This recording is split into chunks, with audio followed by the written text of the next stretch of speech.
ఈ దెబ్బతో పాకిస్తాన్ ప్రపంచ పటంలో లేకుండా పోతుంది. ఎందుకంటే ఇజ్రాయెల్ మనకి ఇంటెలిజెన్స్ ని షేర్ చేస్తుంది. నా దగ్గర అణుబాంబులు ఉన్నాయని పాకిస్తాన్ రెచ్చిపోతుంది. వీటిని ఇజ్రాయెల్ ఐడెంటిఫై చేసి ఆ లొకేషన్స్ ని ఇండియాకి ఇచ్చింది. ఆ లొకేషన్స్ ఎక్కడంటే పాకిస్తాన్ లో ఉండే కరాచీ, చస్మా, లాహోర్, రావల్పిండి, సర్గోదాలో ఉన్నాయి. పాకిస్తాన్ కానీ ఏమైనా ఎక్స్ట్రాలు చేస్తే మన మిసైల్స్ వెళ్లి అణుస్థావరాలను పేల్చేస్తాయి. ఈ న్యూస్ విని పాకిస్తాన్ పిఓకేలో ఉన్న ఉగ్రవాదుల్ని ఖాళీ చేస్తుంది. తీవ్రవాదుల్ని తరలించి పాకిస్తాన్ లో ఉన్న బంకర్లలో దాచిపెడుతుంది. పిఓకేలో కెల్, సద్ది, ఆత్ముఖం, లిపా, జురా, ఫార్వర్డ్ కౌతా లాంటి ప్రాంతాల్లో ఉన్న ఉగ్రవాదుల్ని ఆర్మీ షెల్టర్స్ కు తరలిస్తున్నారు. మనం ఇంకా యుద్ధం స్టార్ట్ చేయకముందే పాకిస్తాన్ లో ఉండే ఆర్మీ చీఫ్ దగ్గర నుంచి తీవ్రవాదుల దాకా అందరూ బంకర్లలో తలదాచుకుంటున్నారు. పాకిస్తాన్ కొంతకాలంగా ఆర్మీ రిక్రూట్మెంట్ ఆపేసింది. ఉన్న వాళ్ళేమో రిజైన్ చేస్తున్నారు. దీంతో పాకిస్తాన్ ఆర్మీ ఎవరు రిజైన్ చేసినా సరే మేమే మిమ్మల్ని చంపేస్తామని బెదిరిస్తున్నారు. మర్యాదగా వెపన్స్ తీసుకుని బోర్డర్ దగ్గర రెడీగా ఉండండి అని బెదిరిస్తుంది.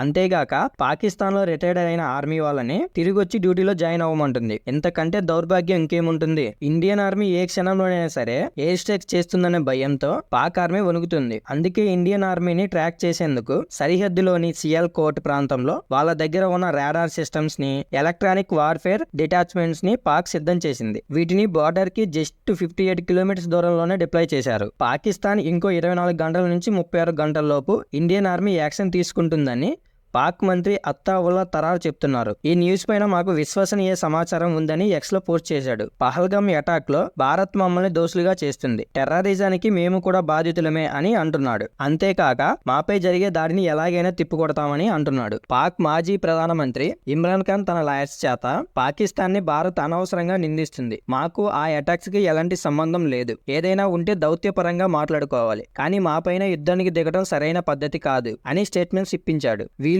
ఒకవైపు భయపడుతూనే ఇంకో వైపేమో మేము మిలిటరీతో రెడీగా ఉన్నామని అంటున్నాడు. వీళ్ళకి తెలియని విషయం ఏమిటంటే మోడీ గారు ఇండియన్ ఆర్మీకి ఫుల్ పవర్స్ ఇచ్చాడు. ఎప్పుడు దాడులు మొదలు పెట్టాలో, ఎలా స్టార్ట్ చేయాలో ఫుల్ రైట్స్ ఆర్మీకి ఇచ్చేశాడు. ఈ దెబ్బతో మన పిఓకేని వెనక్కి తెచ్చుకోవడం పక్కా. మోదీ గారు IMF తో పాకిస్తాన్ కి అప్పు ఇవ్వద్దని చెప్పింది. ఉగ్రవాదుల్ని పెంచి పోషించే పార్టీకి అప్పు ఇస్తే వాళ్ళు ఆ మనీతో ఉగ్రవాదుల్ని తయారు చేస్తారు. దీనిపైన మే 9న IMF బోర్డు చర్చించే అవకాశం ఉంది. ఆల్రెడీ IMF $7 బిలియన్ పాకిస్తాన్ కి అప్పుగా ఇచ్చేందుకు రెడీ అయ్యింది. దీనికి భారత్ అడ్డుకట్ట వేసిందని చెప్పాలి. ఇదే కాక పాకిస్తాన్ ని UN లో భారత్ ఎండగట్టింది. దీంతో వరల్డ్ వైడ్ గా ఇంకా పాకిస్తాన్ ని ఎవరూ నమ్మరు. 30 ఏళ్లుగా తీవ్రవాదుల్ని పెంచి పోషిస్తున్నామని స్వయంగా పాకిస్తాన్ రక్షణ మంత్రి చెప్పారు. అమెరికా ఫండింగ్ ఇస్తేనే మేము ఇది చేస్తున్నాం అని పాక్ సెల్ఫ్ గోల్ వేసుకుంది. తెలిసి చేస్తున్నాడో తెలియక చేస్తున్నాడో కానీ పాక్ మంత్రి మనకు ఫేవర్ చేస్తున్నాడు. మోదీ గారు రష్యా పర్యటనని రద్దు చేసుకున్నాడు. మోదీ గారు కాకుండా మరో ప్రతినిధి బృందాన్ని ఆ దేశానికి పంపించాలని నిర్ణయం తీసుకున్నాడు. మే 9న జరిగే రష్యా విక్టరీ డేకు